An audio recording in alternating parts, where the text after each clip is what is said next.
In a conflict longer than the life of the nation itself, Israel became a country and doubled in size in the late 1940s. This only happened after the Holocaust, which sent many Jews looking for a home.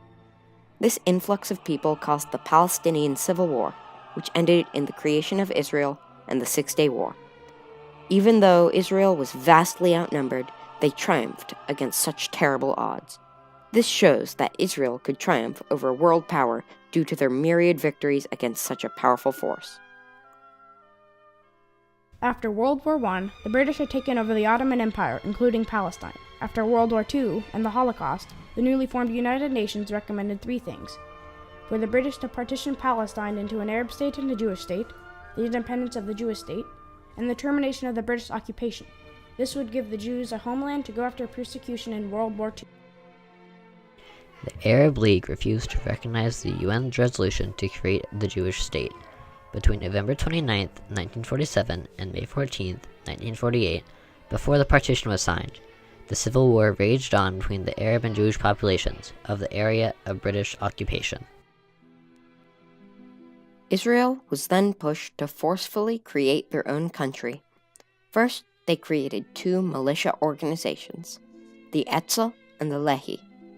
Both of these were combined under the Haganah, which means the defense.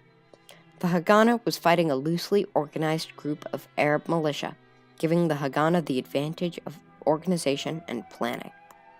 After small skirmishes, the two populations declared war. The Haganah's main tactic was to protect the cities it already controlled.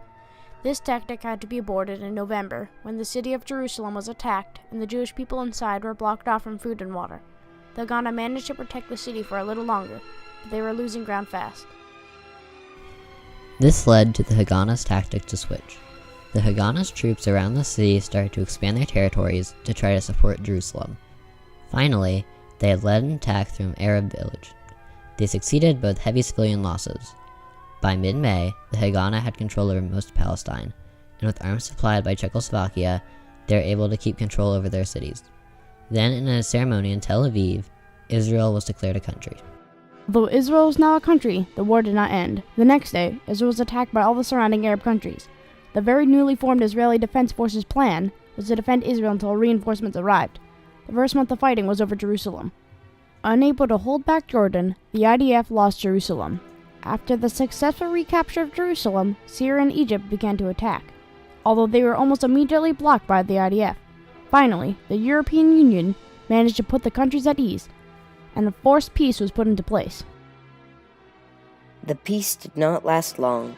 The IDF attacked Jerusalem and only captured 2 Arab settlements in it.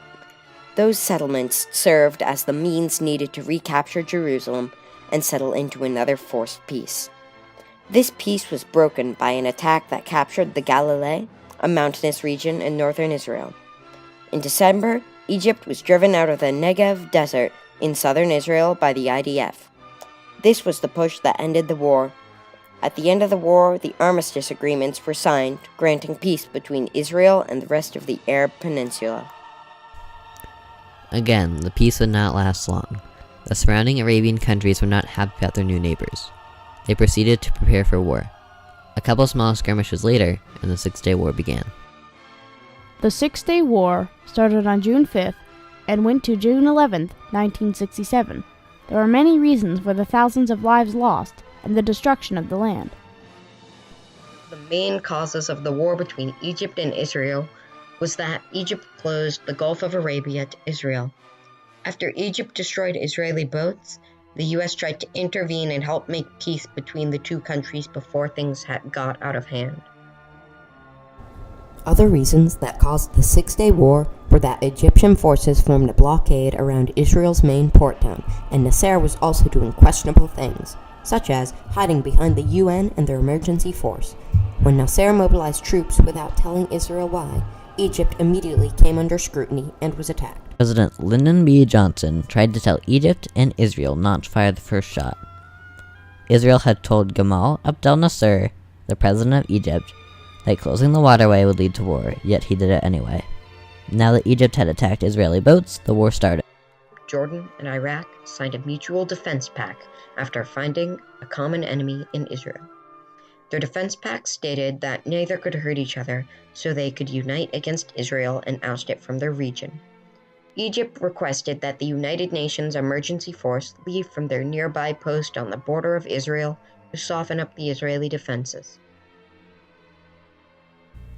Israel got a head start on other countries and attacked Egypt quickly because they felt threatened.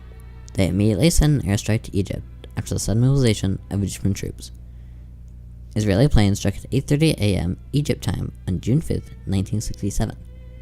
Egyptian planes were left unguarded on the runways, so Israeli pilots went in, blew them up, and managed to escape as some of the last Egyptian planes tried to blow up the Israeli planes. The attack on Egyptian planes, Operation Focus, blew up more than 286 Egyptian planes. Egypt had lost most of its air force and military in the first hours of the war. Egypt tried to counterattack, but mostly ended up dragging other countries into the war, and getting a much stronger retaliation from Israel. After getting attacked, Egypt appealed to Jordan, Syria, and Iraq. They all begrudgingly sent planes to attack North Israel, but it did little damage, and the Israeli counterattack decimated their air forces. At the end of the first day, Israel had won the aerial front, since they destroyed almost all enemy planes. At the end of June 5th, Israel had control over all the Middle Eastern skies. Israel continued to conquer more land, now also attacking Jordan, Syria, and Iraq, but still mainly Egypt. Within 3 days, the Israelis had achieved overwhelming victory on the ground, capturing Gaza Strip and all the Sinai Peninsula up to the east bank of the Suez Canal. When first attacking on land, the Israeli units were severely outnumbered, but since they were ahead of schedule and the Egyptians didn't have a good strategy, they quickly defeated them. Soon after, Field Marshal Abdel Hakim Amer ordered Egyptian retreat on June 5, 1967. Within 3 days, the Israelis had achieved an overwhelming victory on the ground, capturing the Gaza Strip and all of the Sinai Peninsula up to the east bank of the Suez Canal.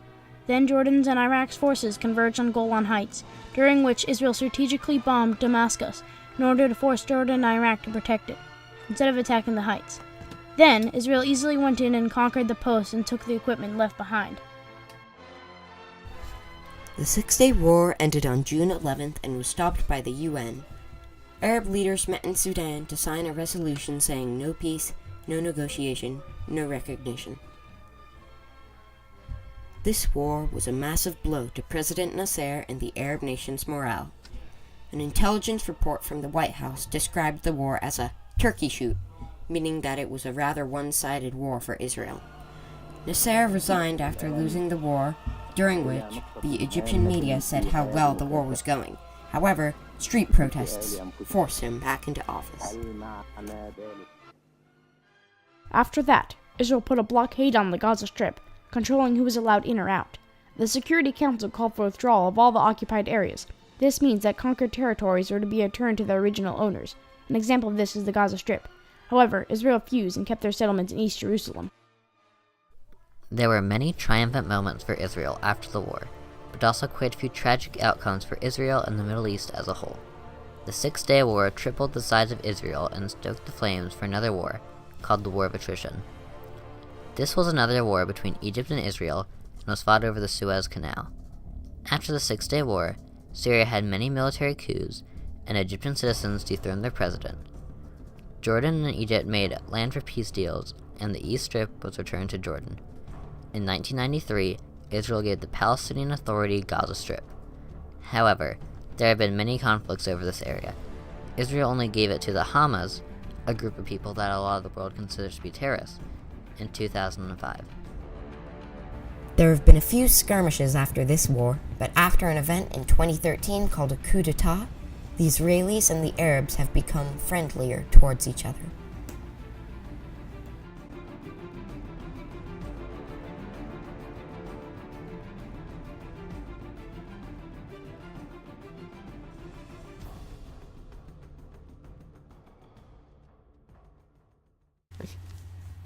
My middle name is Boat. The nationalist forces were commanded by Gideon is going like that right now. Damn! Sorry. No, we stop. Gideon, Why are you doing the wind sounds while I'm trying? Oh, you can't make the wind sound, buddy.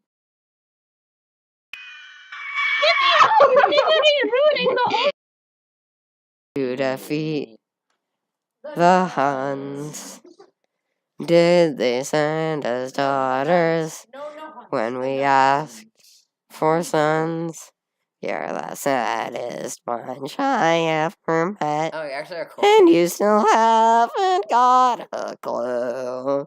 Mr. All, make a man out of you.